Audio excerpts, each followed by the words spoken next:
was the kind of thrill you feel could bring a young man to his knees. Everything's a burning stain, but you sure know how to please. Hello, welcome to Kapow Toys Presents. I'm your host, King Grimlock, and today we're going to be taking a closer look at Reveal the Shield tracks, or turbo tracks as these are having to be called nowadays. Now, shall we kick off? This is obviously the first wave of Reveal the Shield. This and Jazz are the ones we've been waiting for, really. And we have an exceptionally beautiful looking car mode, an exceptionally tidy looking car mode as well. Yes, we have the rockets on the underside, some nice homaging to it, and you can make out detailing, but the fact they've painted in the wheels, the hubcaps, the fact you've got painted in lights on the back, would have been nice, a few more paint apps around there, and again, the same in the front. Now, this might not appeal to some people. Most people, G1ers especially, would like the original style with the Autobot symbol on it, but with this being Reveal the Shield, you get the rub marking instead, and no actual visible Autobot symbol on the alt mode. He does have the third mode, the jet mode, the loosest possible I can term it. Let's flip that over. Lovely little touch in there to turn this panel over to release the wings. Take off his rockets. They then clip. And I'm falling around the face and chest and hips and legs and head. I'm shot to shit, gone to sea, blown away. And there he is in his winged mode. Give or take. Yeah, it's not very good. It's bloody terrible, in fact. It really is a half-assed idea. Another joint in there might have been useful to possibly bring the wings up so they don't drag on the ground, because you can't actually put the wheels down.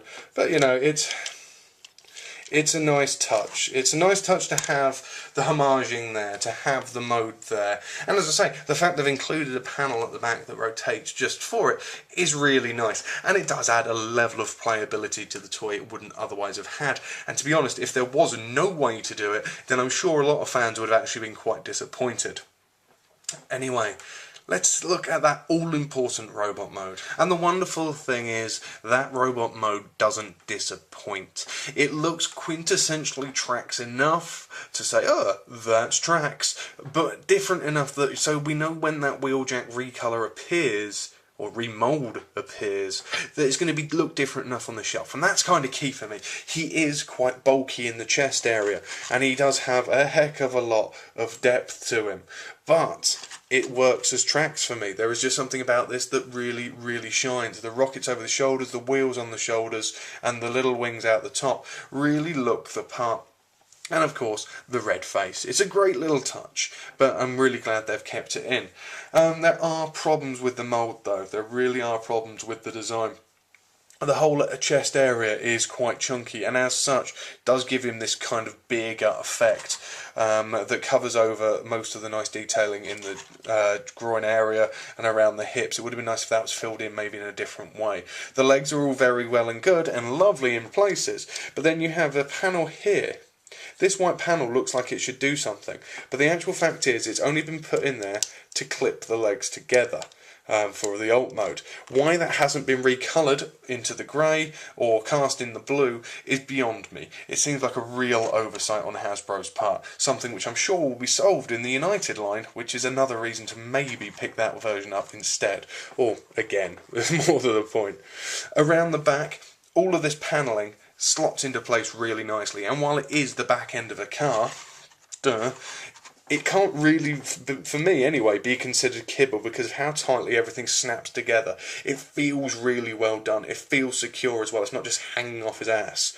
Around the back of the legs as well, again, it is just a folded up car, but everything works really well. The feet work, the heels work, sorry, really well. Around the back you can see more, really, of just how big Trax is. And that is a part of the downside, is that he is just quite a bulky guy. It's unlike his Generation 1 counterpart. He feels more Wheeljack. Really, if I'm honest, the remold seems like it was the original design and Trax came as a secondary thought. That said, it is still a highly successful figure with some wonderful, wonderful sculpting in all areas and some wonderful detailing on it. And really nice transformation, and if pointless, nice homaging third mould. If they get rid of all the little quibbles and problems, things like, can you see that mark there? That's where that entire section just bent on me one time when I was transforming it. You have to be really careful where you put the arms in. If they solve all those problems for Wheeljack, Wheeljack's going to be a sensational toy, and if it follows the trend of Skullgrin and Cliffjumper as being a step above in terms of build quality from their original mould, then he is going to be an amazing toy. But as is, for the moment, tracks more than fills his space on the shelf and looks absolutely sensational doing it. Anyway, I've been King Grimlock, this has been Reveal the Shield Turbo Tracks, and we will see you next time. Decimated, I'm elated.